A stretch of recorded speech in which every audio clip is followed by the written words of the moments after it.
Hello and আসসালামু আলাইকুম everyone. আশা করি সবাই অনেক বেশি ভালো আছেন। আমিও আপনাদের দোয়া এবং ভালোবাসায় অনেক ভালো আছি। Thank you watching my another video.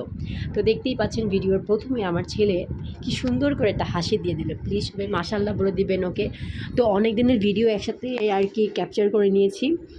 তো দেখতেই পাচ্ছেন আমার ছেলে এখানে কি সুন্দর করে খেলতেছে, আমাকে টানা দিচ্ছে, মানে সে বাহিরে যাওয়ার ধান্দা আর কি। তো দেখতেই পাচ্ছেন এখানে সে তার বাবার সাথে খেলা করছে, মানে একটু পর মার কাছে আসে, একটু পর বাবার সাথে আসে। সে বাবা আসছে অফিস থেকে, কি সুন্দর করে বল দিয়ে খেলা করছে, আমাকে সে এখন চিনেই না। তো এটা পরদিনের ভিডিও। দেখতেই পাচ্ছেন আমি আমার আম্মুর বাসায় চলে গিয়েছি। তো বিড়ালে আর কি বাবু দিছে, ওকেই দেখতে গেছি। আর তাছাড়াও হচ্ছে এটা বিয়ের দাওয়াত ছিল, আমার ভাইয়া হচ্ছে বিয়ে করছে, এলাকার ভাইয়া। তো সেই বিয়েতে গেছি। দেখেন আমি কি ঢং করতেছি, মানে দাওয়াতে আসছি, কি একটা ঢং রে ভাই। সকালেও একটা দাওয়াত ছিল, তো বিকেলে আবার আসছি। আমার কিন্তু টায়ার্ডও লাগতেছে, মানে দুইটা দাওয়াত একদিনে খাইলে যা হয় আর কি। এই বছর দাওয়াত খেতে খেতে আসলে চলে যাবে।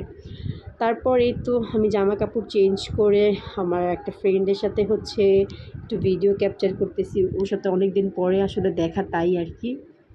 তো এটা হচ্ছে পরের দিনের ভিডিও। আমি শাওয়ার নিয়ে নিয়েছি। তো শাওয়ার নিয়ে হচ্ছে আমি একটু ঢং করতেছি আর কি। ঢং ছাড়া কী বা আছে জীবনে, তাই না? একটু মজা করলাম আর কি। তো এই তো রেডি হয়ে নিছি। আমরা হচ্ছে আজকে শুক্রবার, আমরা হচ্ছে একটা দাওয়াতে যাব। দাওয়াত বলতে হচ্ছে আমার হাজব্যান্ডের হচ্ছে বোনের বাসায় যাব। তো এখানে মিলাদ আছে। তো এই কারণে আমরা রেডি হয়ে গেছি। আর মা ছেলে সরি, আমরা ম্যাচিং পরে ফেলছি। আসলে মা মেয়ে আইসা পড়ে, কারণ মেয়ে বাবু আমার অনেক পছন্দ। তো যাই হোক, আমার ছেলেটাকে মাঝে মাঝে মেয়েই বানায় ফেলি। দেখেন না, একরকম পরে ফেলছি।